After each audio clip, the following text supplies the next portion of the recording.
Hello to everybody. Welcome to the Customer Experience World Games 2022. So, well, we are really happy that you are watching this video. Almost um, 35 people are connected right now. We will have a great agenda today. And also, I need to say, our challenges are getting better and better, and our team is great, it's amazing. So you can comment in the YouTube who is your team, who is your captain, and we will see which team are presented also today. And well, I see some comments from some captains also.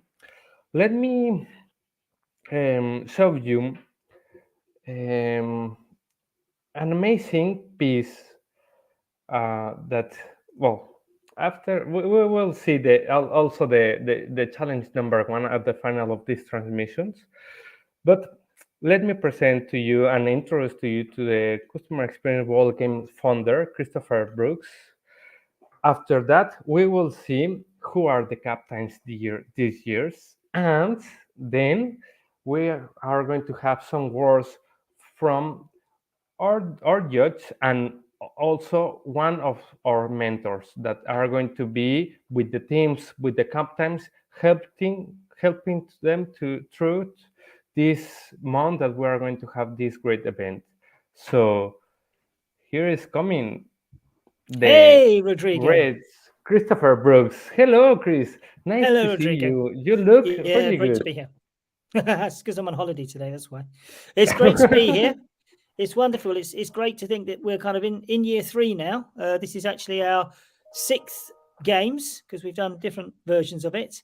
But it's wonderful to be here, and I've just been absolutely overwhelmed by the level of interest that we've had in the last couple of weeks. We now have over 250 new people involved in the games, which is just fabulous. So if you're watching or you watch this later, thank you, because this is simply an idea without you turning up and making it happen. So brilliant. And you're right, Rodrigo, we've got a few things today. Looking forward to meeting some of the captains.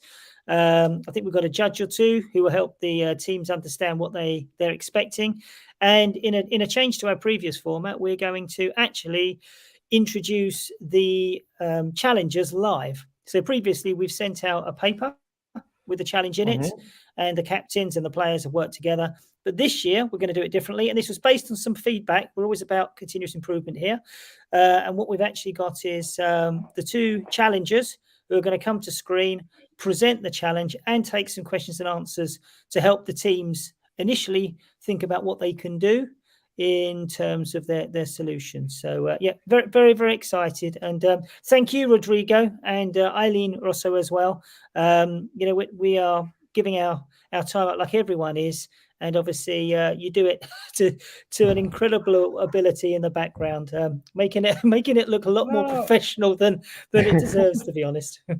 Oh, we're trying to help, and I guess that everybody that is connected right now is everybody wants to give something to the world, give something to the others. So I think that's really, really important, and it's really I don't know in English, but in Spanish is valioso, but it have a lot Well, of value. Maybe this because it's a voluntary moment that we are creating together with all the yeah. people So that are connected.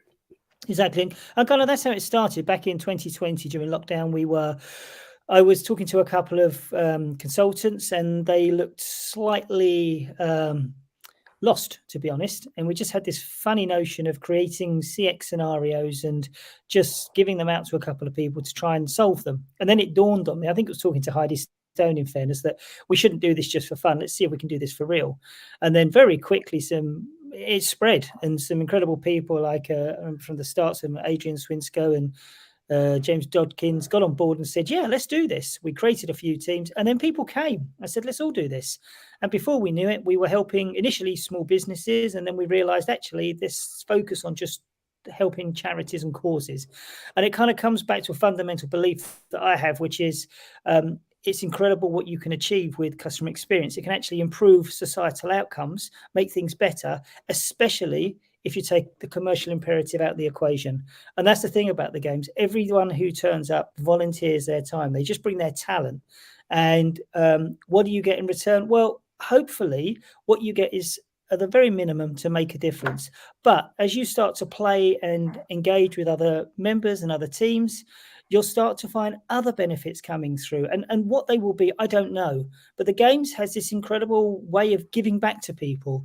I was speaking to Eileen yesterday, and she said that she was reading through the list of players, and someone was on there that she used to go to school with in America many years ago. And she's now got Wow. the friendship connection back. Now, that's not what you expect to happen from the games, but it just has this ability of giving back. So embrace it. Just really enjoy it. Give whatever you can, whatever time you can, every minute, every hour, whatever you can. The captains, I'm blown away by the quality of captains we've got.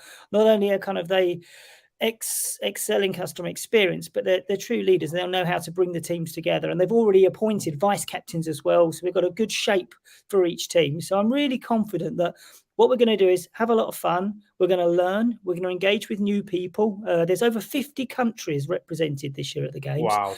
And at the end of the day, we're going to help organizations who have made it their purpose to help other people.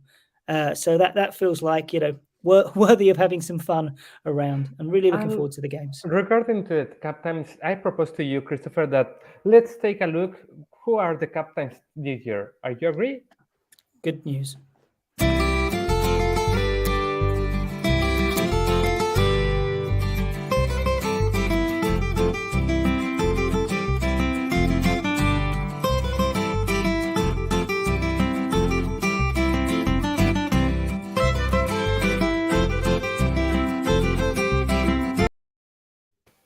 Okay. Hey. It was fast, but really effective. Legends. This. So Well, there are legends of the CX, as you said, and we have too many people. We have some comments. We are going to be posting some comments in this, but let me introduce to you. I will jump after this introduction to two amazing captains that are going to be here with us, Sharon and Santa Kumaran. So, welcome to the World Games, Sharon, Santa. It's very, very important that you are here. How do you feel it? Oh, very excited, very excited. Of course, this is the second year I'm playing the game and to be selected as the team captain. And we are representing mainly from Asia up to South Africa, US, diverse team. And my team is very excited and very charged, waiting for the challenges. Thank you. Yeah, I'd agree with that. I'm really excited this time, even more so than I have been before, given that I know what the first challenge is. But my team are as well, and I've absolutely loved getting them. I mean, because our name is Top Gun, CX Top Guns. Yay, everybody! Already we've all got call signs, and there's loads of chat in the group. Everyone's going to see the film. I can see all my team going, go yeah, Maverick. So it's a really lovely team spirit already, which means we'll be really well set up for success for helping the charity. So I can be more proud of my team already. Oh, amazing! Thank you for these moments. It's really amazing. I don't know, Christopher. What do you think? Well, what I'm really excited about, we've got Sharon who's played before, and we've got Mendisa who have played before. Now they know what they're in for, and they've still come back. So I'm really really pleased. But in contrast, we've got people who've played the game before, Santa and Gregorio, and they've really impressed in the past. So it's a real privilege to be able to ask them and for them to say yes, and they can form their own team. So new competition for Sharon and for Mendisa, who have kind of tasted success before. But this is what we have. It's a really positive, competitive spirit. That's what we have. So the good thing is, at the end of the day, the charity get all 4 of the entries. So they take everything away. So every single idea that you put in as players and captains will get reviewed and get taken forward and worked with. So whilst we want to see who's on the podium, at the same time, the challenges and the charities will benefit from every effort that's put in. So thank you, captains. I'm looking forward to seeing what you do this year. Thank you. Thank you for this time. Thank you for this opportunity that have your time to develop these amazing teams. I'm sure that you will be an amazing captains as the others. Well, Just Ah, and just to say, we've got a lot of players for each team, but the doors are now open. What we often find after the game starts is that more people want to come in. I mean, we've not gone back to everyone who played before and said, "Would you like to come in?" So the chances are we'll have another batch of players come forward as well. So there's our third captain represented. Gregorio on the screen. So it will. I do like to see that in the LinkedIn chat. It's very good to see kind of the knocking at each other. And there's a former captain who's now a judge as well, Anika. So great to see you back again. So yeah, so it'll be really, really, really exciting, and very much looking forward to seeing what the captains do this year. well, so thank you very much for well, only let me ask something, Sharon and Santa. What do you expect this year from the customer experience world games? Because you, Sharon, you were involved in the last year. Also, you, Santa. What are you expecting this year after some editions? I think what I really love about it is because it is so global and you have such a breadth of experience and skills, you end up learning from everybody. So as you kind of get together on your challenge and you start going, oh, if you use this tool, if you use that tool, what do you think of this? And your horizons grow. So not only does the charity get some fantastic ideas and support from it, everybody who joins in does as well. And it's really fun. So you can't ask for much more, really. Okay, interesting. And you, Santa? Okay, it's going to be challenging because we have a lot of new team members, and we come from diverse background. But the good thing is we all are from CX background, so we empathize others, and we are here together to make a difference for the global community, charity organizations, and regardless who is winning, um, we'll be happy to contribute our ideas. Apart from that, we are here playing to win. So Sharon, all the best to you. Okay. Can I just make a point as well? I mentioned earlier that all the charities get all of the challenge entries. Well, so do the players. What we have is we create a SharePoint folder, and every single entry, not only that happens in this games, but any games that have gone before, are made available to every player. So there's Sharon says no one defines what you have to do in terms of the shape of it, because it allows different ideas and different methodologies to come from all over the world, and that's the beauty of the games. But what is actually put down on paper and submitted, every one of those, and there's over 30 of them already, will sit in the, actually way more than that, it's over 50 now. Well, they sit in a folder, and if as a player or a captain or a judge, you can dive into those at any point and get access to what people have done, and maybe there will be relevant for you in the future. So we try to give whatever we can, because just democratize it as much as possible. And well, I need to ask this question to Chris, Sharon, and Santa. Maybe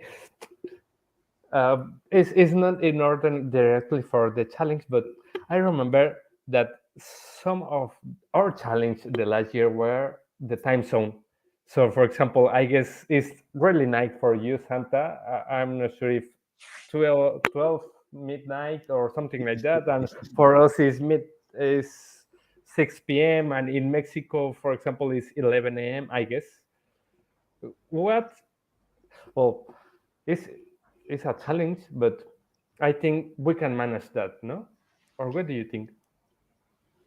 We've always managed it before. I mean, with Christopher putting it into time zones, that's been really, really helpful.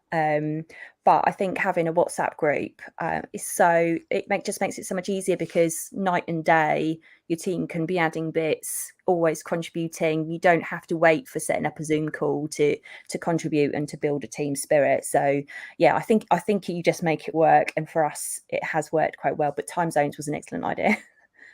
Okay, thank you for your comment. And Yeah. well, On my side, I mean, what we have 24 hours in a day. So it's not a big deal. We can manage the time.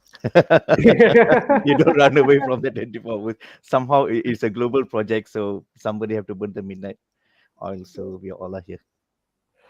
Well, okay, we are going to manage ourselves, but it's important to know that we are flexible. It's a voluntary situation. This so. Thank you very much for this time for this question. We will see. Well, we need to say goodbye to the captains because we are going to jump to the next Thank part you, of this. legendary Thank you very much. captains. Thank you Thank so you. much for stepping forward, and really looking forward to connecting with you over the next month or so on this. Thank you very much. Thank you. Bye. Okay, so well, we have an amazing topic now. This year we include the mentor figure in our in these customer experience one games. I will show you quite fast video from one of our mentors that are going to be with us. He is Matthias Gaddam. He was the winner of the customer experience world games the last year in well the edition 2021. Hello, I'm Matthias Gada Thompson, and I had the pleasure to be part of the Call to Action CX team last year. It has been an awesome experience for many reasons. First, we had the opportunity to work as a team with great CX professionals from 6 countries, who not only shared their knowledge, creativity, time, and passion to reach the best for each challenge, but also gave us the chance to keep in contact till today. And last but not least, feeling that we could make a difference for 5 organizations in each charity challenge. I feel that's the point about the importance of participating in this kind of events that's kindly facilitated by Christopher and his outstanding team. It's all for the people, by the people. The most difficult challenge for me was nurturing a great team formed by the incredible professionals that needed motivation, structure, method, but mostly to have fun. So at the end of the day, everybody becomes a better CX professional by learning from each other, but on top of that, you know great people you can count in the future. Finally, I would like to let you know that I will be participating in the games as a mentor. So, please feel free to contact me if you think I can help you in any way, maybe sharing some experiences, tips, or suggestions. And again, enjoy the games, have fun, and make some new friends in the way. Best of luck for all, and I hope we'll meet soon. Take care. Okay, that is one of our mentors. Another mentor is Nate Brown. I think I we're having some troubles to bring him to him right now, but Nate Brown is another of our mentors. He's an amazing um, call and sorry, sir. Christopher, you know more about well, you know better and Nate Brown. Can you tell us about him? Yeah, sure. So first of all, just mention Matthias. I mean, he is, he was such a star last year, and he did actually, kind of the challenges he won. He won by a long shot. He did a really good job. So we're delighted. And for captains and players, Matthias means that he's there. If you've got anything you want to throw against him, he seemed to just figure out how to get the entries to a point where the judges went, "Wow, that's incredible." So do make sure you use him as much as you can. He'd really value that because he wants to be a big part of it this year. And then Nate Brown, who I think is trying to figure his way in through the background somewhere, but he should be with us. Nate was very special in the games because he introduced us to Love Not Lost last year, which was one of the charities we've helped. Ashley Jones is the founder of Love Not Lost, which is a bereavement charity in the US. And Ashley's actually gone on to become one of our judges this year, and we stay close to her. So we're really grateful for him not only playing in the games, but bringing Ashley to the games as well. So Nate is going to have the same role. We are certainly going to have a number of sessions, like videos like this across the course of the games. And I mean, Nate last year stood up and did a really brilliant presentation on different aspects of customer experience to help the team. So he'll do the same thing again this year. He'll be available to the teams, but he'll also no doubt be speaking to camera and giving some advice and tips to the teams on the entries as they come in. Okay, great. We will you can contact through the captains to these mentors. We are going to give the contact to the captains, so in order to keep the communication in that way, right, Christopher? Absolutely, that's the plan. Perfect. So after this new concept of the mentors, I need to say that one important part is the judge, because if we don't have judge, it's more difficult to have a first, a second, or a third place. So please let me introduce to you to our two of our great judges this year, Jonathan Daniels and Jessica Noble. Hello, how are you? Yes, Jonathan. Rodrigo, can you hear me okay? Perfectly. And you, Oh, yes? I'm wonderful. I am excited to be here. Oh, amazing. Thank you for this moment. What do you expect of this customer experience world games? You also were involved in the last year. You were a captain, Jonathan. Yes, I guess you were also a judge, if I remember well. Yep. What do you expect from your point of view? So what I expect are, well, the bar is high because last year's were jaw-dropping. So the bar is very high. The number one thing is to be practical and remember that these are NGOs who don't have a lot of time and they don't have a lot of money, which is why they need us. Of course. That is, I would say, requirement number one. And I just want to chime in and say, I actually heard from one of the NGOs that participated last year, Claire from Resonate Workshops in Rwanda. She recently told me that she was over the moon grateful for the CX World Games and for those who remained engaged to help them out. And she specifically said that after a trying 2020, they exceeded their 2021 goals and earned bonuses, and the games really opened up their world. So what I'm expecting is to hear that from some of the folks where we're really looking at their challenges this year. I want to be able to hear the same thing from them next year. Okay, great. Well, players, you already heard to one of the judges, so you have some guidelines. Let's hear the other point of view of the other judge. yeah. Look, so I was captain last year and the year before, and I see two of my team members, so Gregorio and also Santa as well. They're now captains, and look, these guys were very, very clever. So look, the bar's going to be very high. I mean, just with Santa and Gregorio, I know we've got Shannon Boyd as well. You know, who's a star in customer experience, already working with a lot of big companies. So I think I'm really thinking it's going to be difficult this year. It's going to be difficult to choose. It's going to be difficult to, yeah, it's going to be very difficult, I think. So I think we need something different from the team. We need creativity. And yeah, I'm just excited to see what people put together. I let me ask to you, yes, Jonathan, because I remember some entries in the future.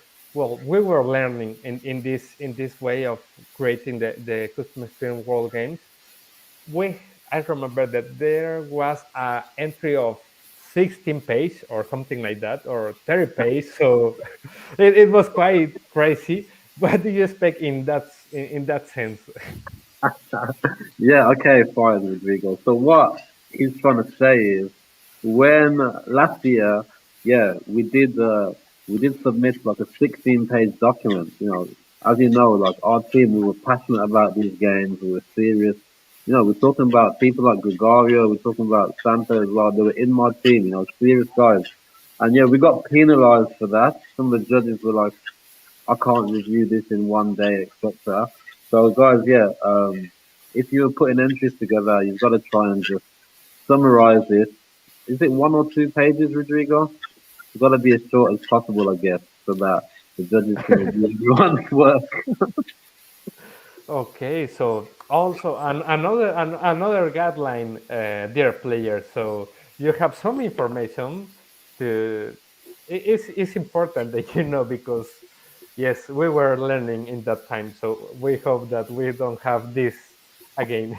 Well, in order to be easy also for the judge and useful for the NGO because the NGO needs that help and needs something that they can read, they can manage their self. Yeah, and Rodrigo, I would chime in to say, yeah, 16 pages is long. Although I enjoy reading those and getting all sorts of ideas. Um, don't be shy about the supplementals. We've had teams do journey maps, personas. One of them did a video because they were talking about the user experience of a website. Um, it wasn't a Hollywood production value, which is not at all what we would expect.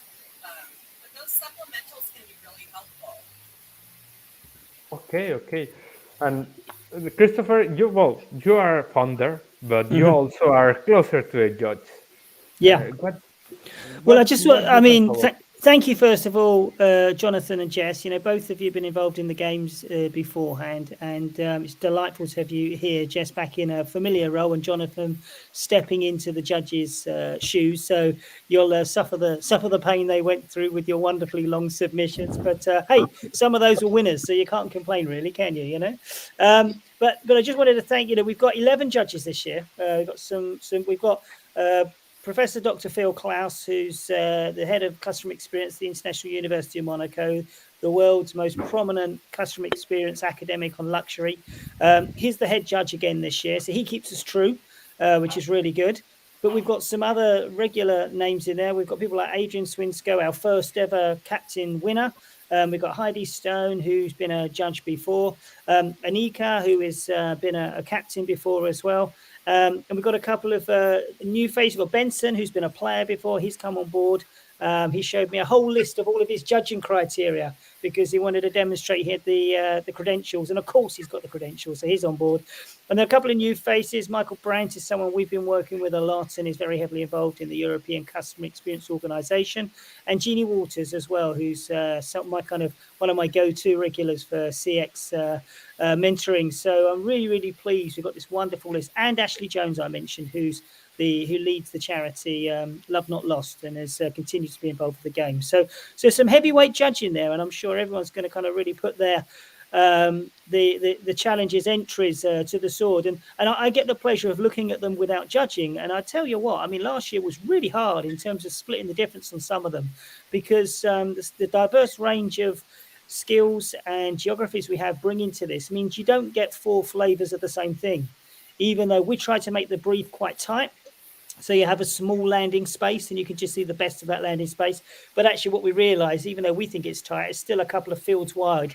So it'd be really interested to see what comes in. So good luck, Jess and Jonathan. And be really good to be associated and working with you again over the next month or so. No, Thank I'm you very much.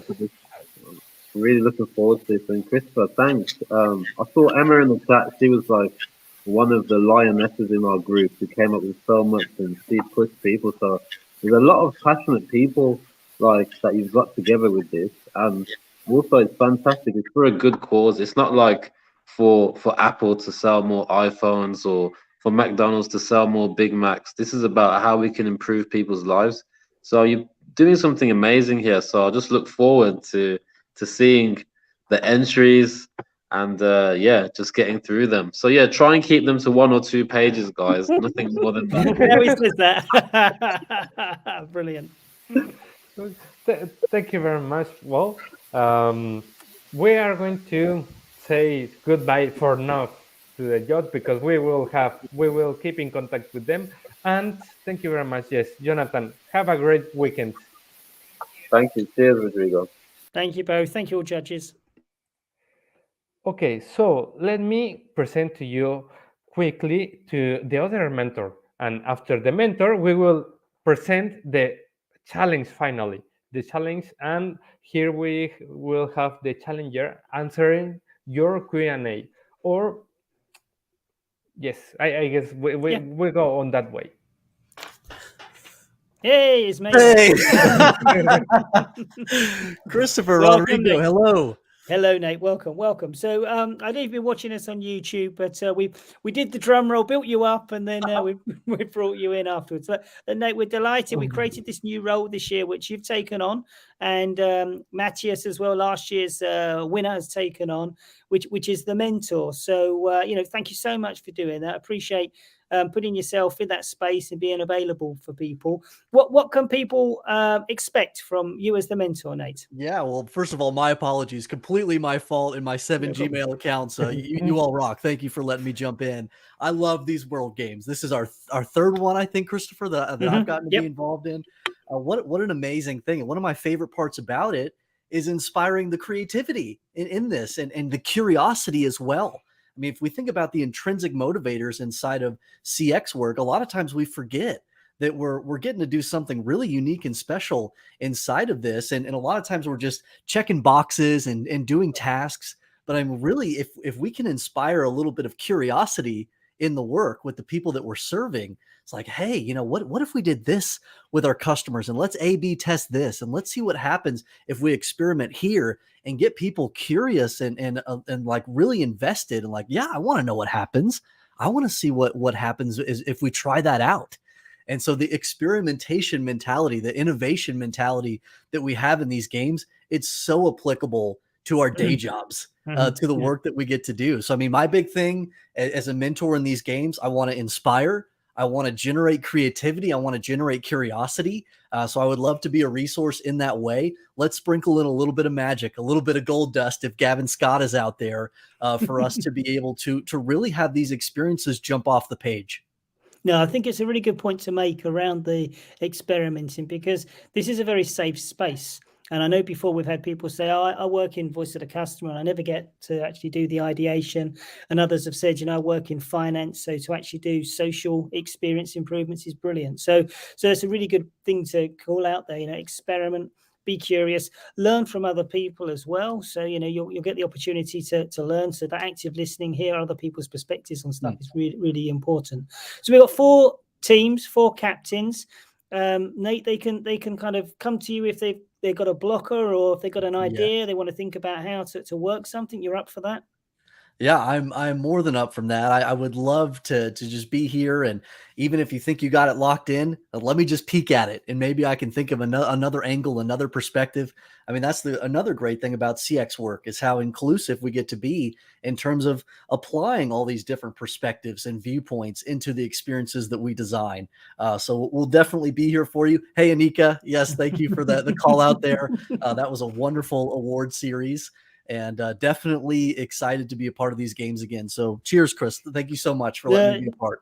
Well, it's a good point Anika makes there, because, I mean, this is not for us, people just stepping into CX for the first day. We haven't got 250 people out there who are just trying it out for fun. Everyone who's involved is actively making progress and improvements in their own space. And some, Nate, you've got recognition from the fabulous series that Mark runs. So congratulations. And that's what this is an opportunity that we don't normally get in our working days, to reach out to people and say, what do you think? How could we do this? So it's a unique environment, the games, and we never kind of anticipated it would be like that. But that is the benefit for the players, is you get to accelerate your learning and knowledge. You might not feel like that, or you may feel, actually, I'm already pretty capable. I know what I'm doing. But I remember, I think it was Gregorio who said to me, it was the best training course he ever went to, because he just learned stuff that you don't know how you're going to learn it. It's unfiltered, it's unstructured, but actually it helps you progress forward. So please take up the offer from Nate and Matthias, and make sure that if you can get some of that wisdom out of them, then you do so, and impart some of your own back to them. I'm sure they'll be very grateful. Oh yeah, I learned a lot through this cycle. I love Gregorio's metaphor there. Let's just get out on the field. I mean, that's one of the cool things about this. It's not a sterile environment. We're doing real stuff. We're helping real people. So this is us getting out there and kicking the ball and making some magic happen, but in a safe and very inclusive space. So that this World Games is very special. Excellent. Look, Nate, do you want to hang around for the the live challenge. We're just about to go live with that. So Let's do it. let's do that. Okay. I will announce it via penny whistle. Thank you very much, Nate. Let's see. Let's take a look to the challenge number 1 Okay. of this So World Games. Wonderful. Hello, my fellow CXers. Welcome on board of CX World Games 2022. It'll be fun and it will be very important for the world we live in. We do have a chance to change this world for a better place for ourselves, for our kids, for the generations. So let's start. My name is Elena Rozanova. I'm CX Pro and I'm Ukrainian. On the 24th of February, I was in Ukraine when the war started. And this is what generated this idea about the challenge. And that's what sparked our dialogue initially with Christopher and David. And that's why I'm here today with you. On the 24th of February, the lives of millions of people have been changed and challenged by the decision of Russian government to start the war. Unfortunately, it's not the first and last time when things like that happen. So I'm sure that you know about the other refugees problems and other initiatives which we're running for the past decades actually. But this is dear to my heart because I was involved, my family was involved, and I was part of the refugee group which was escaping Ukraine at some point. Exactly that is the reason why I'm here today with you, because I met lots of good people along the way, and though the whole experience was challenging and full of problems, I still managed to get out. The main audience of the refugees that are running out of Ukraine now is women with kids. These women are vulnerable. These women do not know the language. They do not have funds. They are scared. They're alone. And they're the ones who need our help and our support. And when I was sitting in the shelter, I realized that my CX knowledge, my CX community I'm part of, is an important asset that I can utilize to help my fellow Ukrainians as well as other people around the world who unfortunately will suffer because of the climate refugee and migration as well as war and conflicts throughout the world. So the challenge would be to create a toolbox, the toolkit for those volunteer organizations or just private volunteers to be able to help the refugees in a better way, more sustainable way. Because if you think about the journey of a refugee leaving the house, there are so many uncertainties. There are so many ways in which they do not know what to take, where to go, who to ask for help, how to get this help, and how to move forward. When I was at the station in Kharkiv, I didn't know for how long I will have to stay there, where to get the water, when the train will come, or how long will be the train, or where will it even go. There were so many questions, and I didn't even have kids with me. So I can only imagine how hard that was for my friend standing next to me and for all other women who were on the same station with me.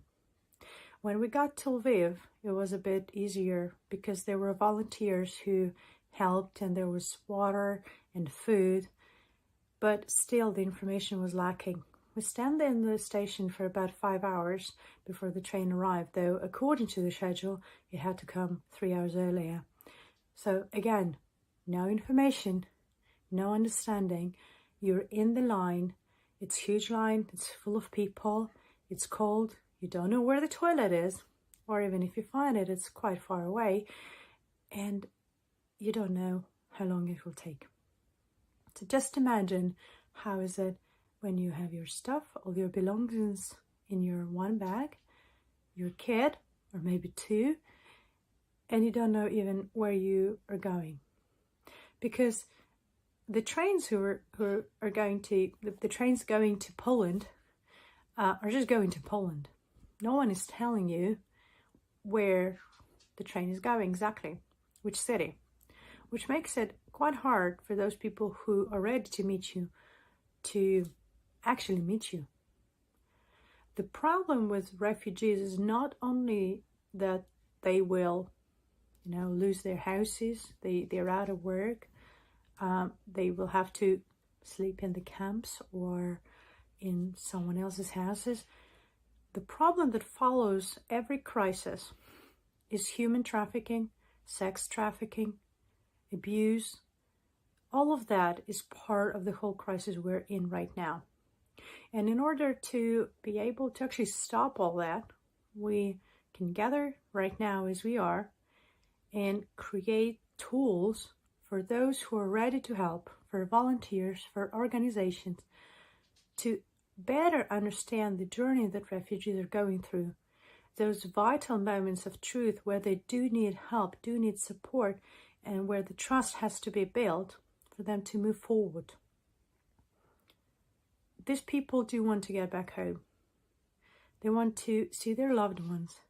They want to rebuild their houses and live happily ever after in the country where they belong to.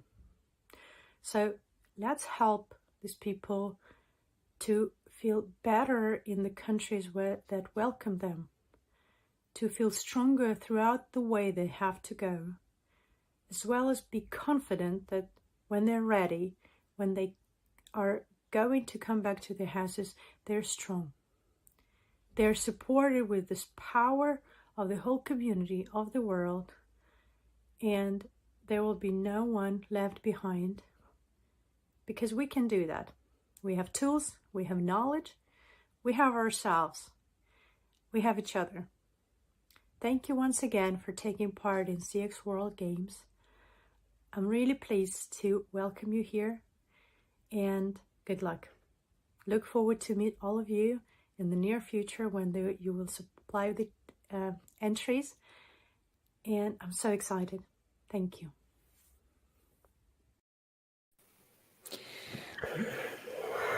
Elena, welcome. Sorry. Hi. Just got me a bit emotional Yeah, again. I'm not surprised. Thank you so much, Elena. This is, I think this is the biggest challenge we've ever had.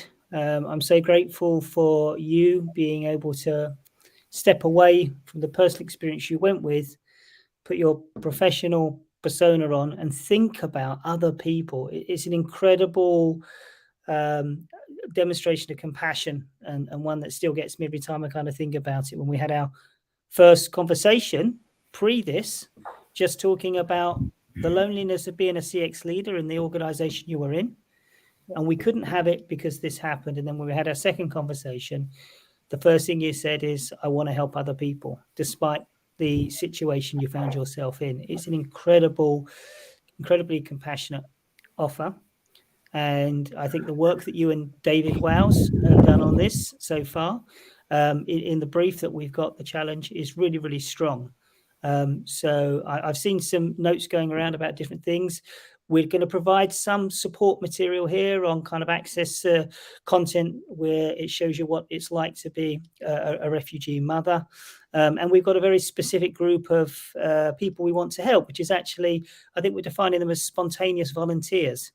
Who are those small charities, not the larger charities that kind of got everything going on, but those small groups of well-intended individuals or smaller charities who say, hey, we can help.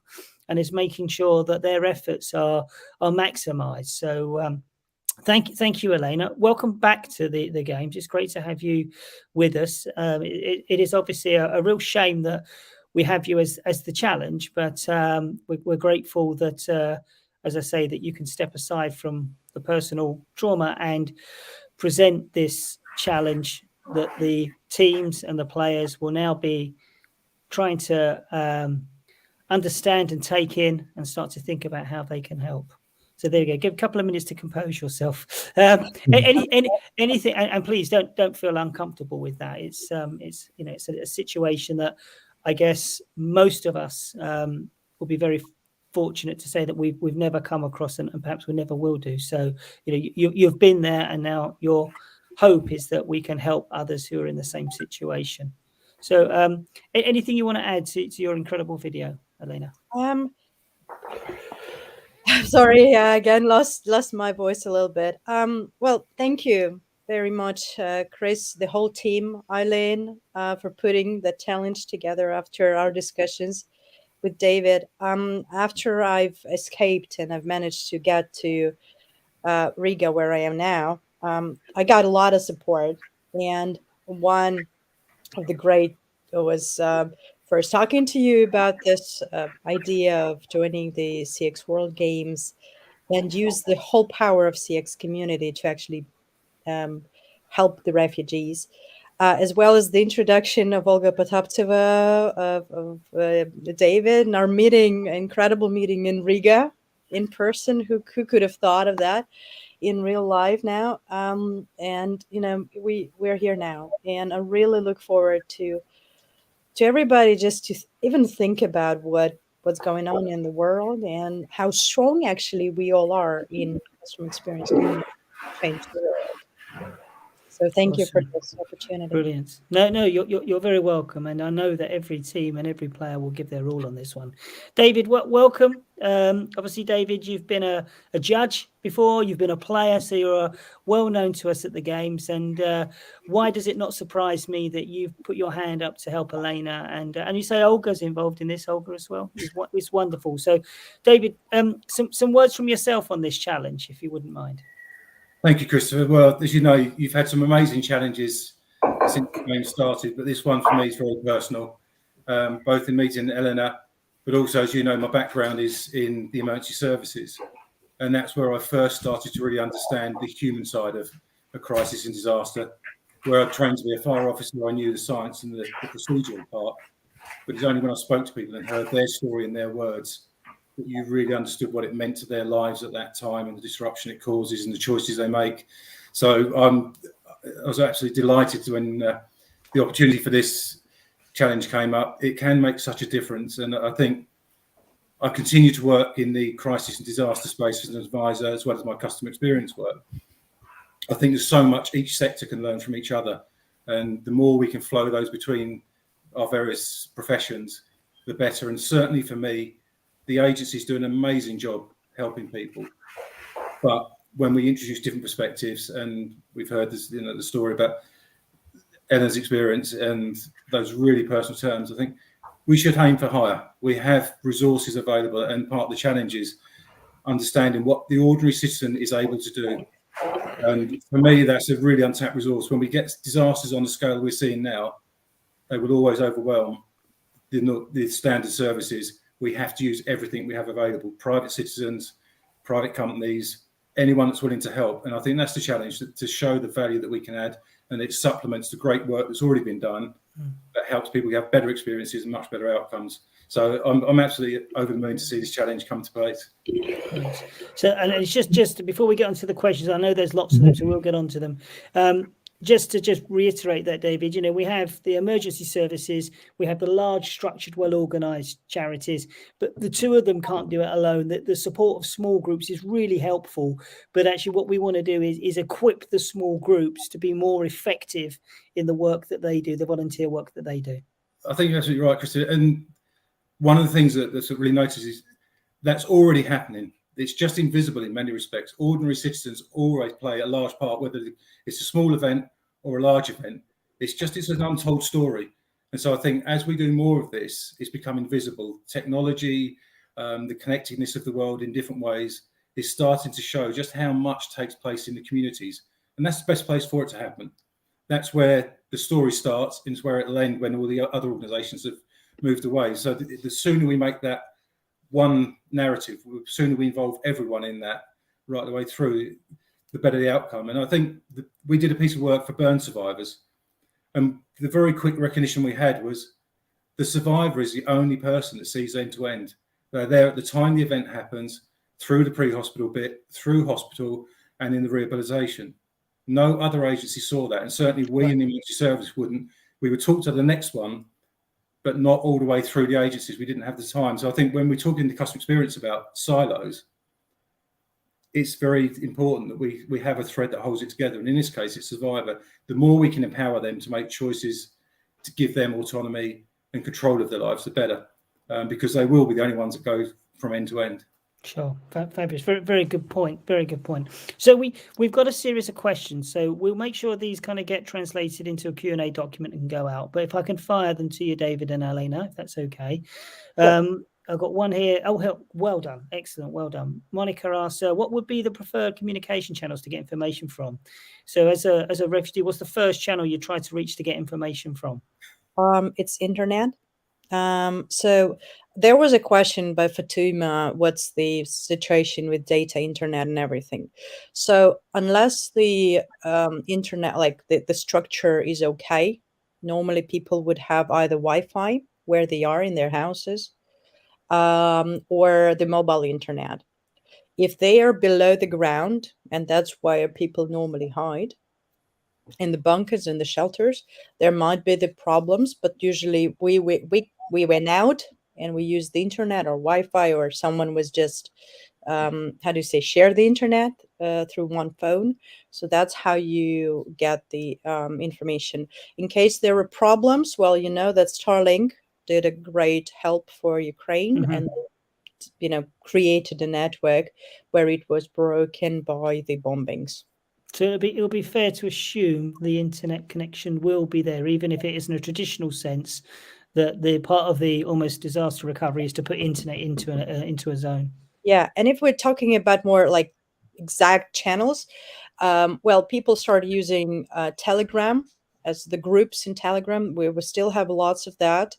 There were and they are actually telling you where the bombings are happening, what's going on with with the trains and everything like that. So people were sending each other the links, and that's how the groups were populated, through those links, through those sharings between friends and relatives, and that's how people were sharing information, as well as the organizations. So for example, the train schedule was presented in the Telegram group belonging to the train authority or some sort of like that. Okay, great, thank you. Got a question from Rihanna, who is a returning player, so lovely to see you again, Rihanna. What type of technology is available in the refugee camps and to the people there?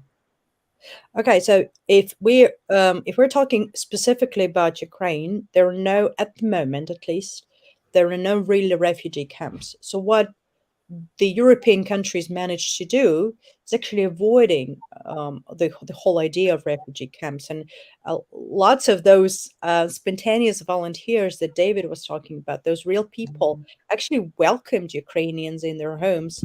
It's happening in Latvia. It's happening in Poland, in lots and lots of spaces. It's either homes or there are hotels, various locations, but not camps per se. But if we're talking about the hotels or some sort of similar locations, again, we're talking about Wi-Fi, or actually in some countries, people are giving the SIM cards with unlimited internet. So again, people can use that. Thank you very much. Veronica D'Angelo's got a question. First of all, thank you for making possible to hear your voice. it's kind of acknowledging the importance of your voice, Elena. Her question is, which personal value made you keep going on the line? What moved you forward? So what kind of, what was the motivation or the kind of the empowered spirit you had to go forward? My daughter and my mom stayed in Moscow. So I had to make sure that actually by the time they managed to get out, well, first I'm free and I'm alive to help them, and I had to organize all of that. So that was thing in my mind the whole time since 6 o'clock in the morning on 24th, or actually and I guess everyone, mother and child's kind of motivation will be slightly different, but that's probably quite common, is to get out to a place of safety so others can follow you. Well, I can talk from my personal experience as well as my friends, because I was escaping with a friend who had a daughter. And so there were three of us. We were escaping all together. And of course, she was worried about her child. And all of the mothers that we met through the whole journey, and we met a lot of women with kids, they were trying to save their kids and make sure that these kids do have the chance to survive. Great. David, this one for you. Stakeholders we need to create a tool for. This comes from Critical Sophist 1. the understanding is the kit is for the volunteers who are supporting them and trying to help them on the ground. But when we say volunteers, that's a big audience. So do you just want to reiterate specifically the spontaneous volunteer for us? Yeah, the spontaneous volunteer is really the idea of somebody that is, by virtue of their location, able to help. They may be physically very close by and in a position to help, or they may be actually distant. But the key really is that they wouldn't be considered a form of volunteer. So they wouldn't be somebody that maybe is trained to be part of a reserve to be called upon. It's just circumstance means they're able to help. It may be they've got access to facilities or resource or a network of use. So that it's not a planned thing, and there are many different categories of volunteers that we need to think about. But a spontaneous one is just, we've seen it in many critical incident events. There are people that form very close bonds, even though they may not have met somebody, by virtue of being next to them on a train when an event happens, they start to help them. So you can have people that are in that area that are able to look after each other. But it's to start to guide the citizen, and I think probably many countries have with recent terrorist activity and things, had to think about the role of the people that are actually there or in a position to help before the organised services arrive. Because in cases that can be days, they have different logistics to get through, and there's this desire and capability for the ordinary public to help. And I think that's probably a really missing bit at the moment, to bring visibility to what the citizens are doing, or spontaneous volunteers, and to help them be useful. And that's something that we do have to be mindful of, that in certain circumstances, what's meant as well-intentioned help can impede that next wave of organised help coming through. Sure. And that is certainly something to be mindful of. I just kind of return to the previous question about technology, and it's just one thing to bear in mind. Technology has absolutely got a part to play, and there have been some incredible examples of people using that. But equally, we have to be mindful of the timing. People don't necessarily panic. There's a lot that's disproved that, but people are under distress and pressure. It's not always a time to introduce technology they're not familiar with. So if the technology is going to be used, it has got to be absolutely intuitive and easy to use. It's not the time to think this really clever. Yeah, but it's difficult because we by necessity we don't always process information quite as clearly. So simple instructions, maybe that a little bit harder. So we don't panic. That's been disproved, but we do just think and act a little bit differently. So, to answer the question about the volunteers, it is really to guide the actions of ordinary people. What can they usefully do to help before that organised services come into place? So I know we're going to provide some resources to go and look at and understand what a mother with a child is going through. But it sounds like you're saying, David, just recognise that situation is heightened when you're not thinking straight because of the situation you're in. So therefore, any support has got to be as simple and intuitive as it possibly can be. So thank you for that. So someone has said, Bright CX Limited said, so we're talking about a kind of onboarding info pack, right? Is that kind of what we say, a toolkit, or are we kind of leaving it for the teams to sort of decide what the format is? Personally, I think it'd be really good to hear the ideas. The great thing about coming from a different perspective is we don't know what will come out. So if we guide it too much, I think perhaps we'll lose some of those really inspirational or new ideas to get that we can think about. So personally, I would say it is what is useful to that situation, to the mother and the child and those that wish to help them in that moment. And don't be constrained in terms of what's acceptable, because I think if nothing else, what solutions come out might start a conversation between customer experience and the crisis sector, and that of itself would be fantastic. So I would personally leave it open. How about you, Elena? Would you? I totally agree with you, David. Absolutely. Totally agree. Okay, cool. Okay, I've got a couple of questions from AJ. I think one or two of them we've answered already. So if we can go to question number 1. This is, how are you currently collating information for those who need it to provide the required support, and what support is being provided from the available channels in place? So I think this is kind of understanding, what is there anything out there at the moment that we can tap into? I think you have provided one link, but it'd be good to kind of know what's out there at the moment for spontaneous volunteers. Well, for spontaneous volunteers, there are, in different countries, there are different resources, I would say. For Ukrainians, we use a lot of Telegram channels.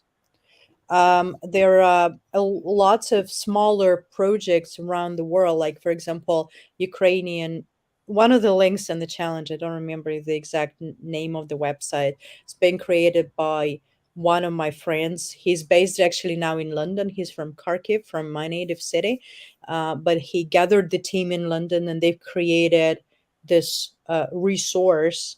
So they became the spontaneous volunteers, creating the resource for Ukrainians who are looking for jobs, for gasoline, for all sorts of things in Ukraine, because even those who are like physically in Ukraine might be refugees inside their own country. So there are different, absolutely different options. Like in Poland, for example, again, lots of things done in Poland, according to Polish people specifically, is done by those spontaneous volunteers, by smaller organizations, not the government. So these people just gather through WhatsApp groups, through Facebook, through just being the neighbors, and they gather together. They create smaller groups, and then they help those in need. And then the bigger companies or the bigger organizations are coming. That's what David was talking about. Again, we can help as real people. So there are numerous. Cool. We've got two more. Yeah, I'll try to maybe find something else and send to the captains or through the island. Yeah. Well, I think the fact they've got the WhatsApp group is we've kind of, the way that's set up means we can just drop information in really quickly to them. So that would be great if we do that. Right. Two more questions to go. I'll do, if I can do Elizabeth's first, if that's okay, and we'll finish with Reen's because it's an emotional one. So Elizabeth asks, could you give an example of the type of role that, you know, we talk about the spontaneous volunteers, but what might they be doing? And where do they where does it operate where they find themselves on their own? Probably to you, David, probably. Okay. I think, what you start to deal with in those early stages is high levels of uncertainty. So everything that you understood to be normal has changed. And so one of the good examples we've seen recently, I think Ellen touched on it, is about demand and supply. So we saw it in the UK with the infamous toilet rolls at the start of the pandemic, that there was uncertainty. Something we'd always take for granted is this uncertainty introduced. And so what people tend to do in those moments is naturally shrink their group of who they're going to look after.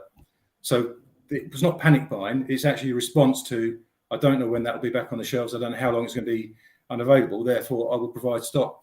And so I think from a supply side, actually, anything that starts to match where the need is at a local level with supply starts to make a lot of sense, in reassuring people.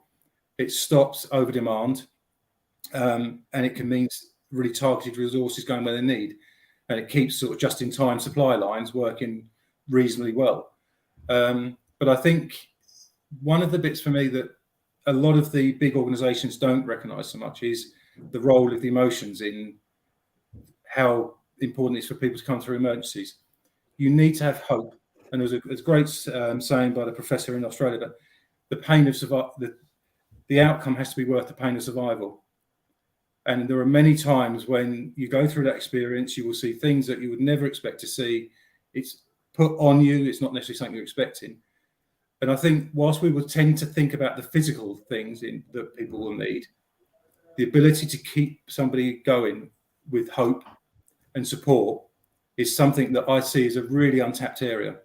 But the silos that were just mentioned in that, they exist because all organisations have a remit.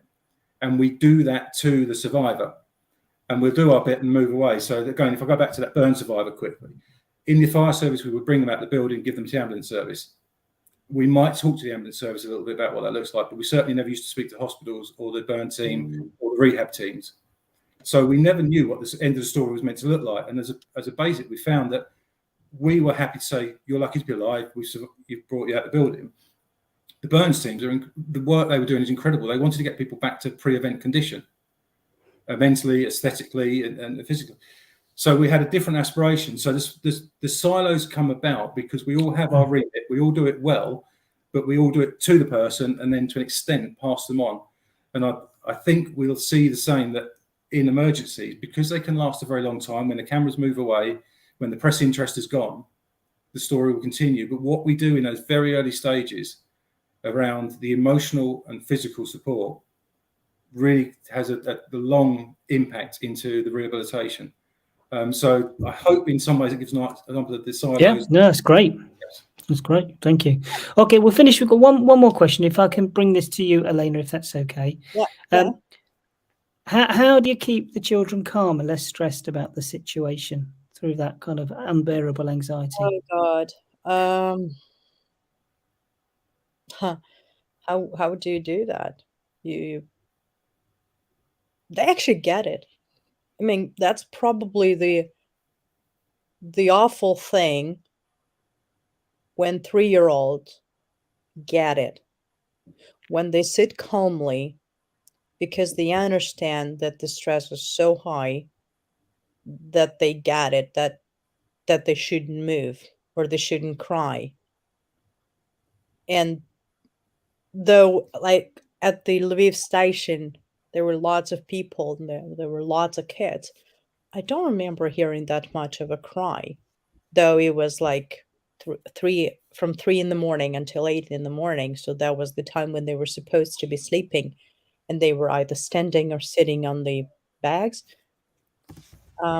So, Reem, to answer your question, I don't know. I mean, the kids just get it, and that's awful when you understand what they're going through. And my 11-year-old, the daughter of my friend, she's 11 years old, 12 now, and she was calm as well. At some point, you could see that she was stressed because of her chin was, shaking, but she was keeping herself so tight. Mm-hmm. So I think that's how you do it. Okay, that's incredible that they actually get it themselves. They realize, as David says, the normality is gone, and this is a very difficult situation to be in. If I could just have very quick, I think one of the things to bear in mind, if we start to treat people like victims and make them passive, that has an impact. Mm-hmm. And I suspect that one of the things that we need to do is get better at keeping people autonomous, making their own choices, active and engaged. I imagine for Elaine that wait at the station must have been an awful long time, and you're relying on other people. So I think part of that is, if we start labelling people as patients or victims, we need to be mindful of how that plays out in the mentality, and we can make them passive recipients very quickly rather than helping them stay engaged. And actually keeping people busy is a good way to try and avoid some of that distress. So it has a double-edged sword on that. And this is the power of experience. The experience is about improving the outcome. It's not just there to serve commercial gain. It's actually there to improve outcomes for people in its purest sense. And if it can reduce anxiety, and if it can create the engagement to distract the mind, or to help the mind reorganize itself around its new reality, then experience has been a very good addition to the situation. Well, lots of people do grow through that as well. There's a lot of examples of where it's done right. People actually grow through their resilience. So you're absolutely right. We want these people to come back and be customers, citizens, family members, all those roles they had before as well. So. Fabulous. Well, look, there it is. There's challenge 1. We said it's going to be one of our biggest ones. It's going to take a little bit of time for the teams to get their heads around it. The brief will be going out in the next couple of hours. There's resource links in there. We're going to find more resources if we can. And look, teams, if you find great resources, please share. I think one of the amazing traits of CX leaders is share everything in the spirit of progress. So please do share to the other teams so that we can all benefit from getting the right insights and making the best attempt at providing 4 fabulous responses to help the work that Elena and David are doing. Well, look, guys, thank you so much. We'll bring you back when the winners are to be announced. There's going to be the judges will nominate their winner, and then we'll ask you as a team to pick the one that, with your perspective, you feel best provides a solution as well, if that's okay. But for now, thank you so much for your time. Elena, thank you in too many ways I can mention for coming to screen and bringing it here, considering you've actually been through this situation. But, your compassion is an incredible quality you have. So thank you. And thank you, David. Since I've known you, you've had one focus and you're still pure with that. So bless you for your your role within the world of customer experience. It's a unique one and one we massively need in our community. So thank you.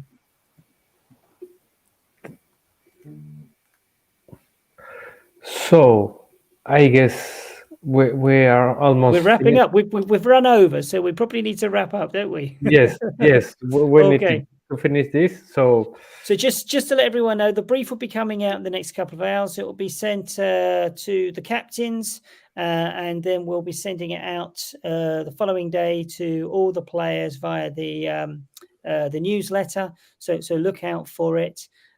We'll be having several of these. We've got the wonderful Neil Top, who will be hosting some sessions.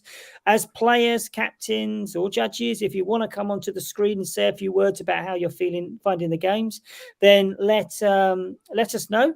Eileen Rosser is the kind of the players representative. Let your captain know, or let Eileen know, and then we'll bring you in and you can tell us how you're getting on. We're really interested in giving you the stage to kind of share your story on this as well. But from me and Rodrigo, thank you so much for tuning in, and I hope it was worth impacting the Platy Jubi for those in the UK and others like Santha and those in Malaysia and other parts, but a very late part of the evening. But thank you very much. And for me, I just have one expression, which is now we've done this. Let the games begin. let the games begin. See you later.